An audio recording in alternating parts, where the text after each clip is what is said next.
नमस्कार साथियों, सरकारी जॉब हेल्प पतुल में आपके अपने परिवार में आपका हार्दिक स्वागत है। मैं अनुराग त्रिपाठी आज आपका हार्दिक अभिनंदन करता हूं। और ये लेखपाल परीक्षा की ग्राम समाज एवं विकास की क्लास 2 है। और कोई विद्यार्थी अगर इस क्लास को पहली बार देख रहा है तो क्लास 1 जरूर देखिए, क्योंकि उसमें वहाँ पे बहुत ही महत्वपूर्ण पॉइंट जो लेखपाल के संबंधित परीक्षा से है उसमें मैंने बताया हुआ है। और ये जो परीक्षा का जो लक्ष्य है वो 25 में से 25 लाने का हमारा जो लक्ष्य रखा हुआ है। और इसके बाहर आपको कोई भी प्रश्न बाहर नहीं आएगा, और अगर कोई प्रश्न बाहर भी आता है 2 से 3 तो आप उसको करने के योग्य होंगे या उसके करने के काबिल रहेंगे। और ये जो वीडियो है केवल लेखपाल परीक्षा के लिए नहीं, अभी तो जो कोई बच्चा अगर यूपी SSS द्वारा आयोजित की जाने वाली वीडियो की परीक्षा हो या यूपी PCS की जो परीक्षा आपको प्रीलिम्स और मेंस दोनों में ही ये आपको एकदम रामबाण सिद्ध होगी। ठीक है। और अगर कोई विद्यार्थी पहले से पहली क्लास ले रखा है तो उसको सुबह दूध के साथ और शाम के दूध के साथ उसको याद कर ले, या सुबह दूध के साथ या शाम को दूध के साथ एक बार सुन ले, आपको एकदम याद हो जाएगा, आपके हाथों पे एकदम नागिन डांस करेगा। ठीक है। हम आगे देखते हैं क्या है। पहला प्रश्न क्या है, पहला पॉइंट क्या है। पहला पॉइंट है चकबंदी। चकबंदी क्या है। चकबंदी उत्तर प्रदेश में चकबंदी योजना का प्रारंभ 1954 में मुजफ्फरनगर की कैराना तहसील व सुल्तानपुर जिले की मुसाफिर खाना तहसील से हुआ था।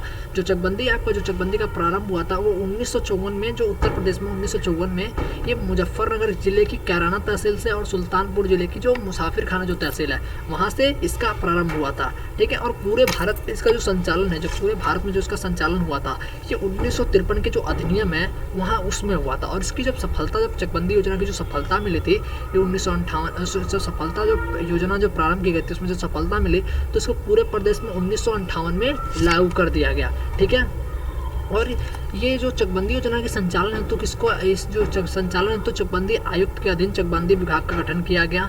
और जो चकबंदी विभाग राजस्व विभाग के अंतर्गत ही आता है। ठीक है। अब देखो साहब, चकबंदी के बारे में क्या जाना कि जो चकबंदी होता है, चकबंदी उत्तर प्रदेश में चकबंदी योजना का प्रारंभ 1954 में हुआ था। और ये कहाँ हुआ था, मुजफ्फरनगर की कैराना तहसील से। और मुसाफिर खाना जो सुल्तानपुर में मुसाफिर खाना है वहाँ से इसका प्रारंभ हुआ था। ठीक है। और इसमें सफलता मिलने के बाद पश्चात चकबंदी योजना को सन 1958 में संपूर्ण प्रदेश में लागू किया गया। चकबंदी योजना के संचालन तो किसको नियुक्त किया जाता है, चकबंदी आयुक्त को नियुक्त किया जाता है। और देखो चकबंदी का जो शाब्दिक अर्थ होता है ना, जो चकबंदी का शाब्दिक अर्थ होता है उसका मतलब होता है कि चकबंदी योजना का मतलब होता कि जो किसान है उसके जो छोटे छोटे जमीन को किसी एक जगह कर देना। ठीक है। एक ही जगह पे कर देना, उसके आसपास एक ही जगह पे कर देना, जिससे उससे अपने पूरा एक ही खेत में पूर्ण रूप से एक ही फसल उगाए और उसको ज़्यादा उत्पादन करके ज़्यादा लाभ कमाए। ठीक है। इसका यही लक्ष्य रखा गया था। अब हम अगला क्वेश्चन क्या है, इसमें चकबंदी विभाग क्या करता है, तो यही मैंने बता दिया आपको। किसानों की जो बिक्री है, बिक्री की जगह आप लिख लीजिएगा भिखरी जो जोत को इकट्ठा करना, यही इसका कार्य होता है। जो चकबंदी विभाग का यही कार्य होता है। ठीक है। अब नेक्स्ट पॉइंट क्या है देखते हैं।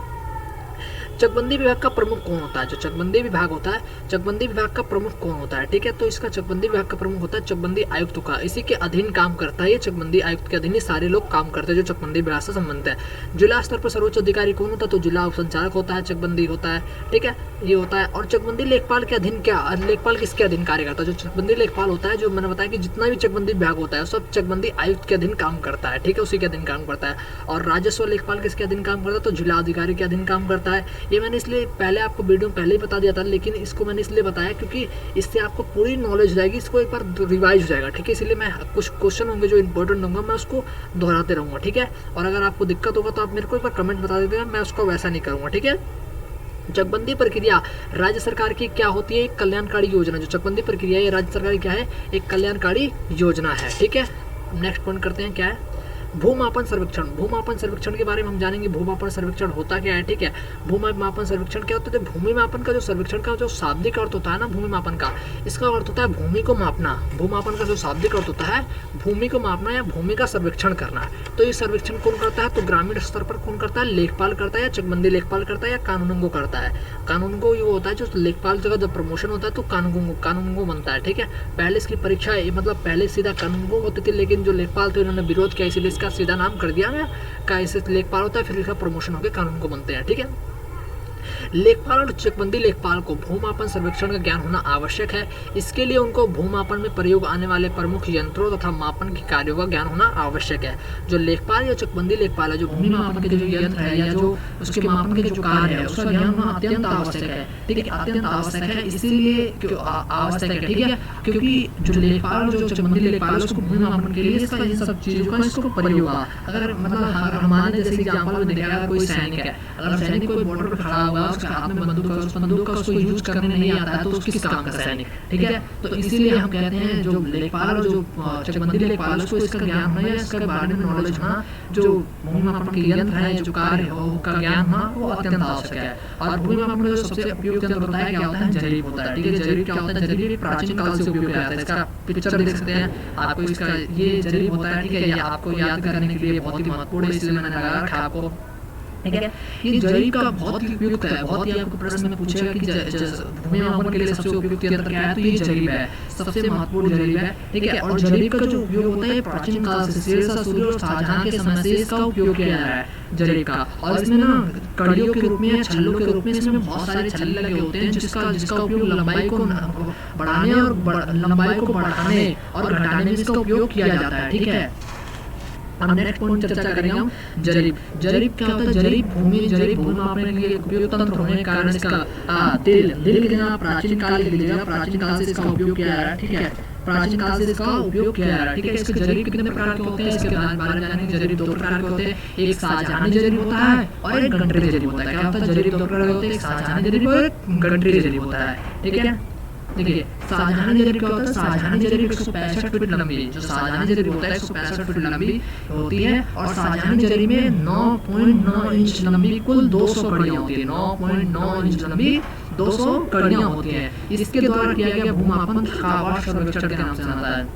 जो जरी होती है, जो शाहजहां जो जरी होती है, जो शाहजहानी जरी होती है, जरीब के प्रकार है। ठीक है, जो शाहजहानी जरी होती है 165 फीट लंबी होती है और जो शाहजहानी जरी में 9.9 इंच लंबी कुल 200 कड़ियां होती हैं।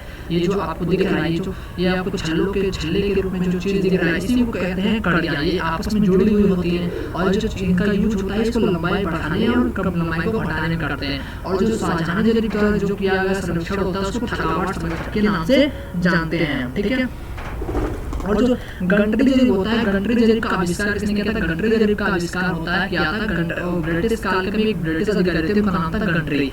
उन्होंने इनके द्वारा किया गया था, इसलिए इसका नाम गंटरी जरीब है। ठीक है, इसीलिए इनका नाम क्या है, गंटरी जरीब है। जो उनके जो अधिकारी हैं, जो ब्रिटिश अधिकारी, उन्होंने किया था गंटरी जरीब का आविष्कार किया था। अब ये जो इसका लंबाई जानेंगे हम, क्या है इसकी लंबाई कितनी थी और इसका क्या है। ठीक है, जो 132 फुट लंबी एक कंट्री लिख लीजिएगा, हमारे राइटर साहब ने थोड़ा गलती कर दिया कुछ ना, तो आप उसको सुधार लीजिएगा। 132 फीट लंबी जो कंट्री जरीब है, इसमें 7.92 इंच लंबी कुल 200 कड़ियां होती हैं। जो ये इसमें क्या होते हैं, जो जंटरी जरीब है, इसमें क्या होता है, जंटरी जरीब में 132 फीट लंबी 132 फीट लंबी जंटरी जरीब में 7.92 लंबी कुल 200 कड़ियां होती हैं। ठीक है, आपको जो शाहजहानी जरीब है और जो गंटरी जरीब है, इसमें देखिए दोनों में 200 कड़ियां होती है, लेकिन इनमें लंबाई और जो इनके जो कड़ियों की जो लंबाई है उसमें काफी अंतर है। जो शाहजहानी जरीब है, जो भारतीय जरीब है, वो लंबी है 165 फीट लंबी है। ठीक है, और इसमें एक जड़ी कितने बराबर होती है, कड़ी एक जरीब होती है, 9.9 इंच लंबी होती है। ठीक है, एक कड़ी होती है, जो 200 में से एक कड़ी होती है, वो 9.9 इंच लंबी होती है। और जो गंटरी जरीब है, इसका आविष्कार गंटरी ने किया था, ये 132 फीट लंबी होती है और ये 7.92 इंच कुल लंबी, इसकी 200 कड़ी होती है। ठीक है, गंटरी जरीब द्वारा किया गया सर्वेक्षण कैडस्ट्रल सर्वेक्षण के नाम से जाना जाता है। देखिए मैंने कैडस्ट्रल और जो थकावट सर्वेक्षण पे इसलिए अंडरलाइन किया और इसको हाईलाइट इसलिए किया है क्योंकि ये पूछा गया प्रश्न है, इसीलिए मैंने इसको हाईलाइट कर दिया गया। ये दोनों हमेशा पूछे जाने वाले हैं। ये आपको चकबंदी लेखपाल में पूछा गया है और राजस्व लेखपाल के दोनों परीक्षाओं में पूछा जा चुका है ये प्रश्न है। ठीक है, अब आता है हमारा क्या होता है गट्ठा। गट्ठा क्या होता है इसके बारे में जानेंगे कि गट्ठा क्या होता है। ठीक है, गट्ठा क्या होता है, आपको आपने गांव में बहुत जगह सुना होगा गट्ठा क्या होता है, जरीब क्या, गट्ठे के बारे में सुना होगा, गट्ठा बिघा वगैरह के बारे में जानेंगे। इसको मैं आने वाले विभाग में पूछूंगा कि उत्तर प्रदेश बताऊं कि उत्तर प्रदेश में भूमि मापन के लिए किस किस चीज का प्रयोग किया जाता है, उसी को कहते हैं, उसमें आता है गट्ठा भी होता है। ठीक है, इसीलिए जरीब से थोड़ा ये मिलता जुलता है, इसीलिए मैंने इसको बता दिया गट्ठा क्या होता है, वरना आगे मैं इसको आगे वाले वीडियो में बताता हूँ। पहले देख लेते हैं गट्ठा होता क्या है।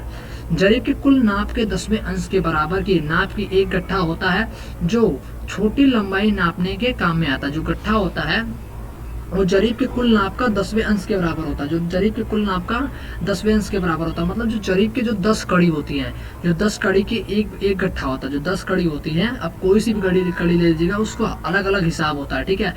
कौन कौन सा कड़ी का यूज किया जाता है मैं बता दूंगा, उसमें कौन सा जरीब का ज्यादा यूज किया जाता है। लेकिन जो जरीब के कुल 10वें अंश के बराबर एक का नाप एक गट्ठा होता है, जो छोटी लंबाई नापने के काम आता है। मतलब ये छोटी लंबाई के नापने का काम में आता है। मतलब अब बड़ी लंबाई तो माप नहीं सकेंगे, बड़ी लंबाई नापने के लिए जरीब का यूज होता है, क्योंकि उससे ज्यादा कम समय लगता है, ठीक है।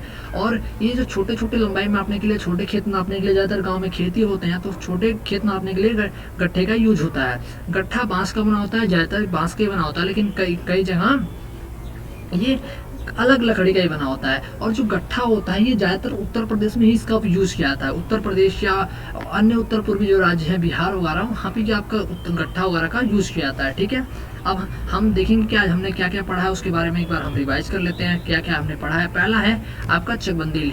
चकबंदी के बारे में पढ़ा कि चकबंदी उत्तर प्रदेश में क्या है, चकबंदी योजना क्या है। तो चकबंदी योजना जो पूरे भारत में होती है 1953 के अधिनियम से ये लागू हुई थी, ठीक है। ये मैंने इसको दोबारा इसमें लिखा नहीं है, लेकिन मैंने दोबारा है, तो इसका मतलब ये बहुत ही इंपॉर्टेंट पॉइंट है, ठीक है। ये अधिनियम जो है ये बहुत इंपॉर्टेंट अधिनियम है, ये पूछ चुका है, ठीक है।